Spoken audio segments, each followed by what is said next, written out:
Across Canada, something unusual is happening inside the nation's defense establishment. It is not loud, and it is not theatrical. It is quiet, deliberate, and unmistakably strategic.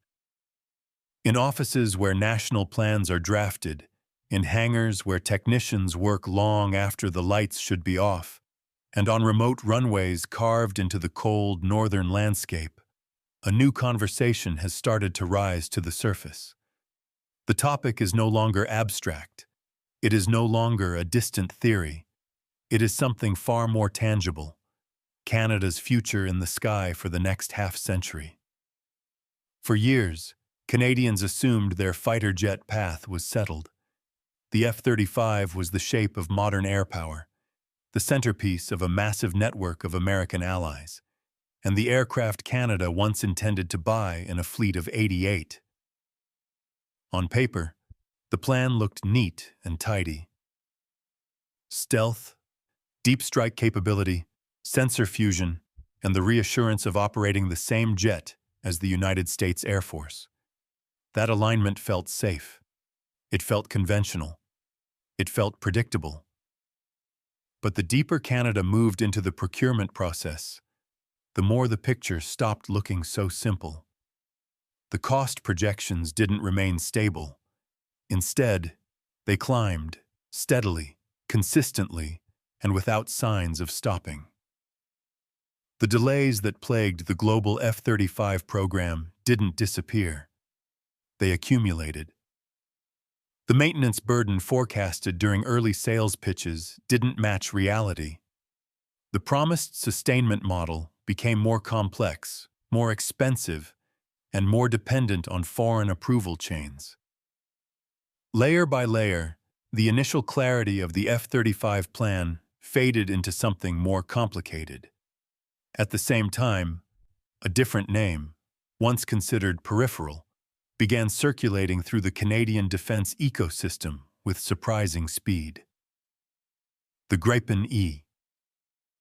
What started as a technical study slowly transformed into a widespread subject of internal discussion.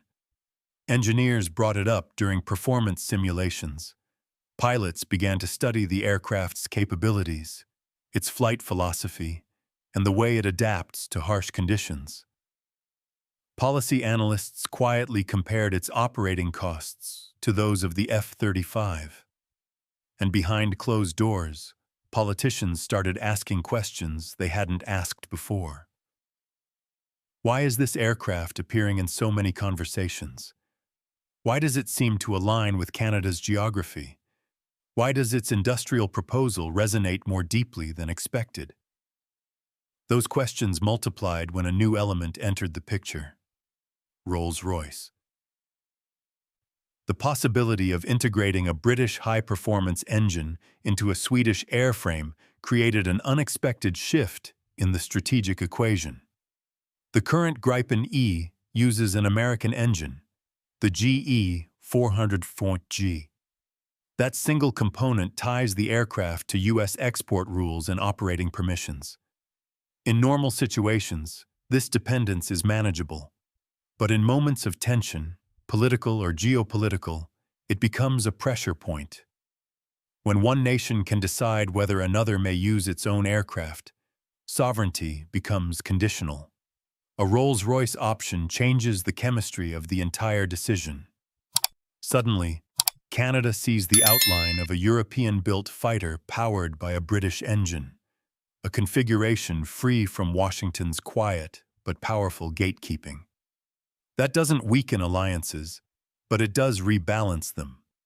It introduces genuine autonomy, genuine choice, and genuine control over the jet that guards Canadian airspace. For a country that values sovereignty as strongly as Canada does, the significance cannot be overstated. The Gripen E also speaks a practical language Canada understands intimately: operational realism. This is not a jet designed only for ideal airbases or perfect weather. It was conceived for countries that operate from dispersed bases, highways, austere airstrips, and remote locations with limited support personnel. It was built for quick turnarounds, short runways, freezing temperatures, and lean maintenance crews.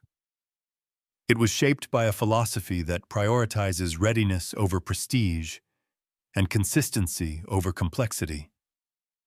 That philosophy mirrors the reality of Canada more than most aircraft in the world.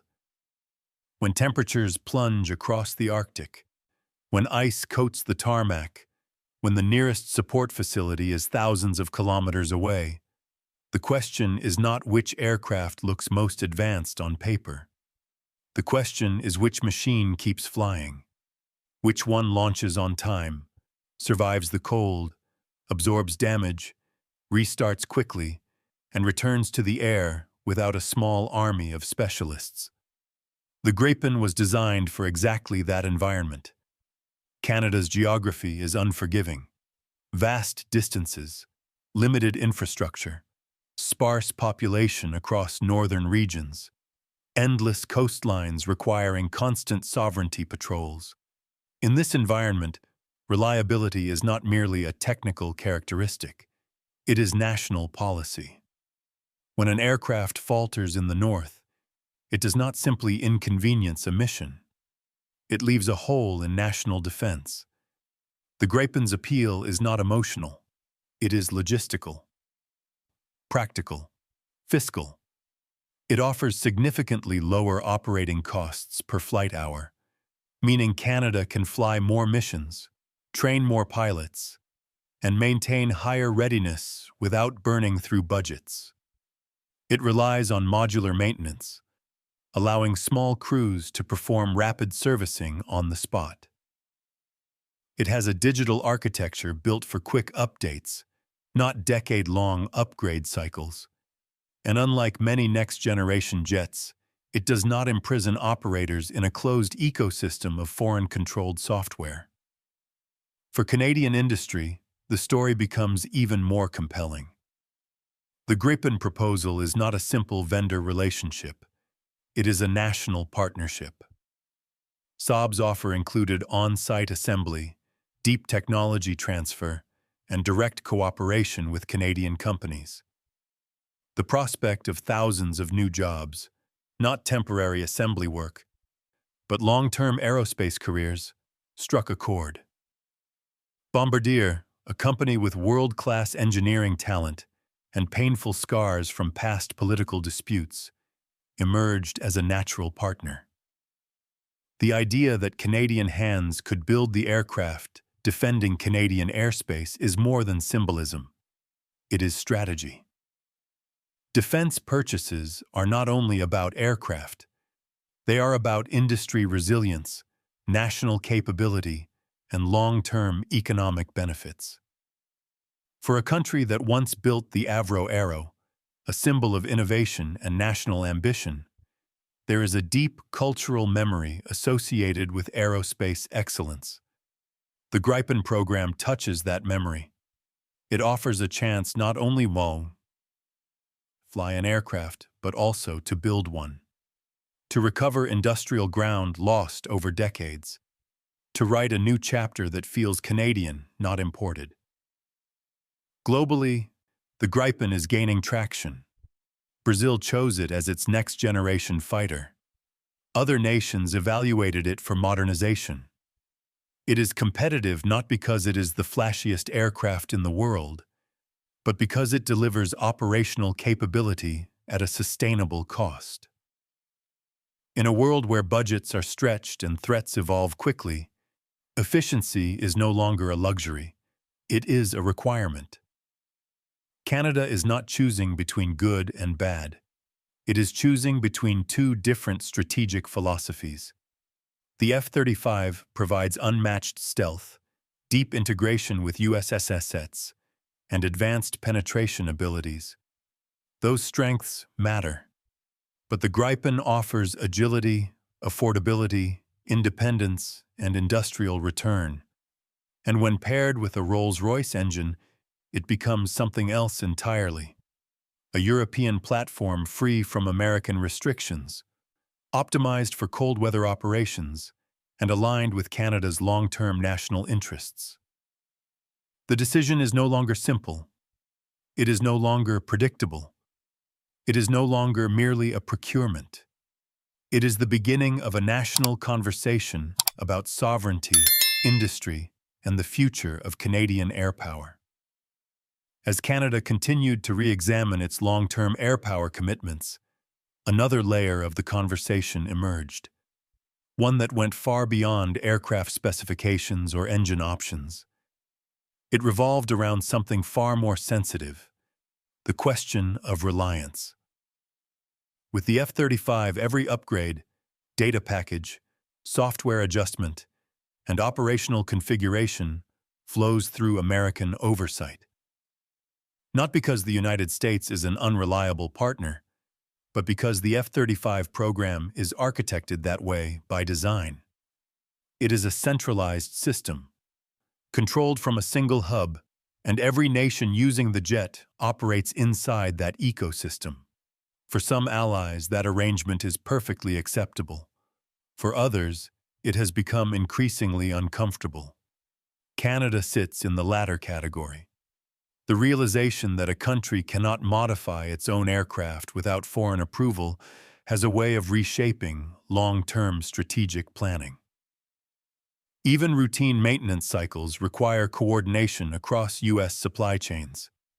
Delays in one region ripple across all operators, and when geopolitical tensions shift, those bottlenecks can become pressure points. Quiet, subtle, but powerful. In contrast, the Gripen E was built to avoid that kind of architecture. Its design philosophy centers around operator independence. Software updates are structured to be deployed by the customer.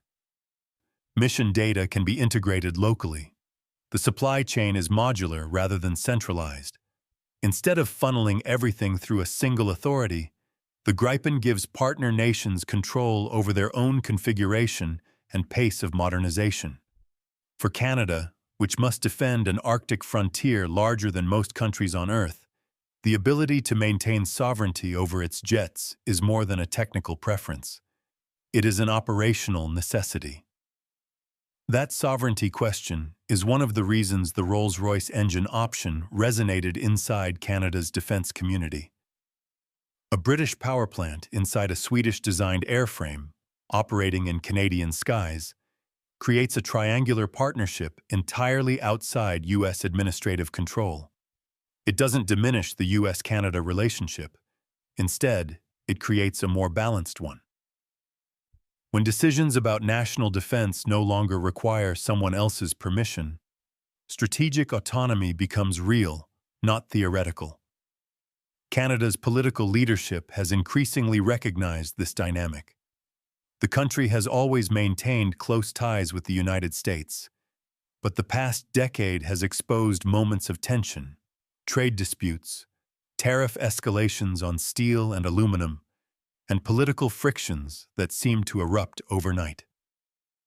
Those events reminded Canadians that even strong alliances can experience strain, and relying entirely on a single supplier for critical defense equipment carries risks.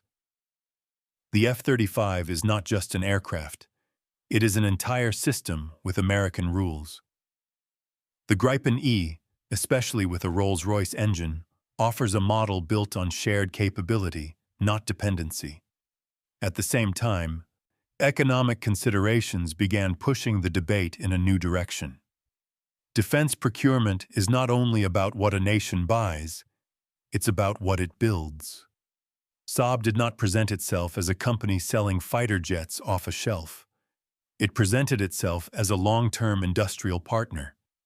Its proposal included domestic assembly, technology transfer, engineering collaboration, and the creation of thousands of jobs on Canadian soil. For a population of nearly 40 million, living in a country with a rich but often under-leveraged aerospace sector, that promise carried enormous weight. The involvement of Bombardier made the proposal even more compelling. Bombardier has weathered difficult years, trade battles, market shifts, and political pressure, but remains one of the most innovative aerospace companies in the world.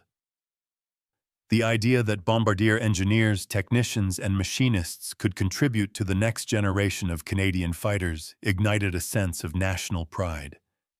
It offered a chance for Canada to reclaim a leadership role in aviation manufacturing, something many Canadians felt slipped away after the cancellation of the Avro Aero decades ago.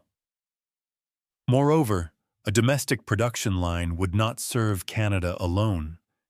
It could support additional exports, aircraft for Ukraine, for nations evaluating the Gripen as a replacement for aging fleets, and for strategic partners looking for alternatives to the F-35 ecosystem. That prospect transforms a defense purchase into an industrial renaissance. It creates high-tech careers, strengthens national capabilities, and forms a backbone for long-term research and development. For Canadians aged 40 to 65 who lived through the up and down cycles of their manufacturing sector, the idea of rebuilding that foundation is deeply appealing. As Canada explored these possibilities, the geopolitical dimension of the conversation expanded. Europe, especially after the United Kingdom's post-Brexit realignment, has been seeking new strategic partnerships. Sweden, now a fellow NATO member, brings its own unique value: the ability to design world-class defense systems outside the traditional superpower orbit. A Canadian-Swedish-British triangle of cooperation represents a new model of NATO synergy, one based on distributed innovation and shared autonomy rather than centralized control. Washington, of course, noticed this shift, not with hostility, but with surprise. The United States has long assumed Canada would simply follow its lead in defense procurement decisions, especially when it came to aircraft. But Canada has reached a moment where it is no longer comfortable being viewed strictly as a secondary participant. A move toward the Gripen E, especially with a Rolls-Royce engine, would signal that Canada is not stepping away from the alliance. It is stepping up, asserting itself, and defining its role on its own terms. That is not a weakening of NATO. It is a maturation within it. Operational realities reinforce that sentiment. The Arctic, the most important region for Canada's future, demands capabilities the F-35 is not optimized for. Stealth fighters thrive in contested, high-threat environments, but they are expensive to fly, sensitive to harsh weather, and require extensive maintenance infrastructure. The Gripen, on the other hand, thrives in cold conditions, launches from short runways, and can disperse across remote sites with minimal support. It does not require heated hangars or long stretches of pristine pavement. When the temperature drops past the point where hydraulic systems freeze and electronics struggle, the Gripen keeps going. Its endurance in harsh climates is more than a design feature. It is a national asset. For Canadians living in the Northern Territories, or along the endless coastlines where sovereignty patrols are a daily requirement, this distinction matters. Defense isn't about flying the flashiest jet. It's about flying the jet that works when conditions are at their worst. It's about which aircraft can take off from an icy strip, intercept an unknown contact over frigid waters, return for quick refueling, and launch again within minutes. The Gripen was built for that kind of tempo. The F-35 was not. None of this diminishes the F-35's strengths. It remains one of the most advanced fighters ever created, with unmatched stealth and deep integration with U.S. warfighting networks. For missions requiring that capability, it is invaluable. But relying exclusively on it may not serve Canada's broader needs. The concept of a diversified fleet, F-35s for specialized operations and Gripen Es for everyday sovereignty missions, has gained traction precisely because it spreads risk, reduces dependency, and aligns each aircraft with the missions it performs best. As more officials studied this possibility, a realization began to take shape. Canada's future does not have to look like its past. The nation has the opportunity to design a defense model that reflects its geography, its identity, and its evolving place in the world. The Gripen E, empowered by a Rolls-Royce engine and supported by Canadian industry, represents not just an alternative, but a vision of autonomy, capability, and national confidence. As Canada approached the peak of its debate, the choice ahead became clearer, not because one aircraft had suddenly become perfect, but because the nation finally understood the strategic context surrounding both options. It was no longer a question of raw performance alone. It was a question of alignment. Alignment between technology and terrain, between partnerships and independence, and between national identity and long-term capability. For a country shaped by geography as demanding as Canada's, alignment is everything. The F-35 still stands as one of the most advanced fighters ever built. Its stealth profile, deep strike abilities, and integration with U.S. command networks remain unmatched. In high-intensity conflict scenarios, the aircraft offers an edge no other Western jet can fully replicate. But the Gripen E brought something different, something tailored to Canada's everyday reality. It offers dependable readiness, lower operating costs, rapid turnaround rates, and the ability to operate far from established infrastructure.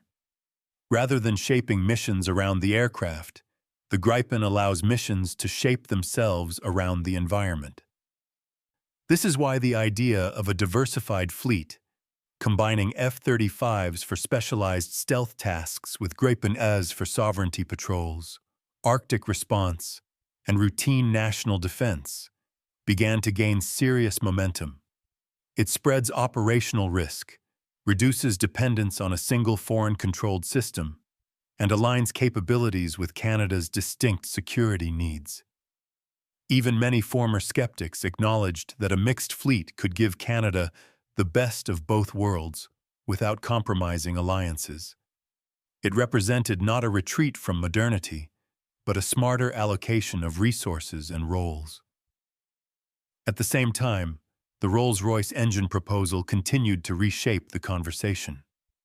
The more officials examined it, the more they recognized how profoundly it altered Canada's strategic posture. By removing the American engine from the Gripen E, the aircraft becomes a fully European system, one not subject to U.S. export restrictions or operational permissions. Instead of depending on a single gatekeeper, Canada would collaborate with Sweden and the United Kingdom, two nations that consistently demonstrate respect for partner sovereignty.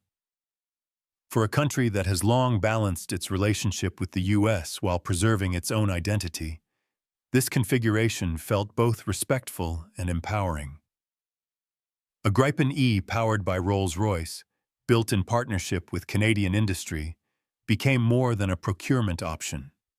It became a symbol, a physical expression of the idea that Canada can chart its own path within the Western Alliance. Not as an outlier, not as a subordinate, but as a confident, capable contributor shaping the future rather than inheriting it. This shift did not go unnoticed abroad. In Washington, the reaction was not anger, but recalibration. The United States has long viewed Canada as its closest partner, especially in air defense through NORAD. But it also recognized that modern alliances evolve. A Canada capable of defending its Arctic with aircraft designed for harsh conditions, supported by factories within its own borders, strengthens the alliance. It increases resilience. It reduces vulnerability. It expands the capacity of North America's collective defense posture, rather than weakening it. Meanwhile, in Sweden and the UK, the possibility of partnering with Canada represented an extraordinary opportunity. Sweden gains a major NATO customer that validates the Gripen's design philosophy on the world stage. The UK expands its post-Brexit defense partnerships through high-value industrial collaborations, and Canada connects with two technologically advanced democracies with whom it shares both values and operational challenges. This triangular alignment is not a replacement for the US-Canada relationship. It is a reinforcement of it through diversification. The more Canadian analysts studied the Gripen E's real-world performance, the clearer the benefits became. Its ability to land on short strips of road, refuel quickly, reload fast, and return to the air with minimal support fits Canada's strategic geography with surgical precision. Its electronic warfare suite is among the most advanced on the planet, allowing the aircraft to disrupt and deceive without relying exclusively on stealth. And its maintenance model, simple, modular, and efficient, offers an enormous advantage in remote environments where complex infrastructure is scarce. For Canada, which must defend a territory stretching from the Pacific to the Atlantic and deep into the Arctic, these features translate directly into national security. They are not luxuries. They are necessities. And then, there is the industrial dimension. The part of the story that resonates most deeply with Canadians who remember the nation's engineering heritage. A domestic production line does more than create jobs. It restores capability. It rebuilds a workforce. It inspires a new generation of technicians, programmers, designers, and engineers. It revitalizes cities like Montreal and Winnipeg. It breathes life into a sector that once produced world-leading innovation. It gives Canada, not just its military, but its citizens, something to build, something to own, and something to take pride in. As committees analyzed data, as simulations produced new insights, and as policymakers compared scenarios, one truth became undeniable. Canada was no longer simply choosing a jet. It was defining its future. It was deciding whether to follow a predetermined path or forge one that reflects its own interests, terrain, and identity. That realization marked a turning point. It signaled a moment when Canada stepped out of the shadows of historical habit and into a new era of strategic self-confidence, not against the United States, but alongside it, not under the guidance of any single power, but through cooperation with multiple trusted allies, not through dependency, but through partnership. A Gripen E powered by Rolls-Royce, supported by Canadian industry, built for harsh northern conditions, and priced for sustainable long-term operations represents more than capability. It represents sovereignty. It represents balance. It represents the kind of forward-looking defense architecture that a nation of Canada's size, geography, and ambition deserves. And when the day comes, when the decisions are finalized, when contracts are signed, when production lines start humming, and when the first aircraft lifts off from Canadian soil, people will look back on this quiet, complex debate and recognize its importance. They will see that this was the moment Canada stopped inheriting its defense future and started designing it. If you've made it this far into the breakdown, thank you for being part of a community that values clear thinking, solid analysis, and honest conversations about North American security. If this video brought you some perspective or helped you see Canada's Airpower debate in a new light, please take a second to hit the like button. It genuinely helps the channel grow. And if you want more deep dive content like this, built on facts, strategy, and real-world context instead of noise, make sure to subscribe and turn on notifications so you never miss an update. Before you go, I'd love to hear your thoughts. Do you think Canada should prioritize sovereignty when choosing its next fighter jet? How do you see the Arctic shaping future defense decisions for both Canada and the United States? And if Canada built part of its fighter fleet at home, do you believe it would strengthen national industry in the long run? Your insights help guide future videos and create a space where informed viewers, like you, can shape the conversation. Thanks again for watching. Take care, stay sharp, and I hope to see you in the next one.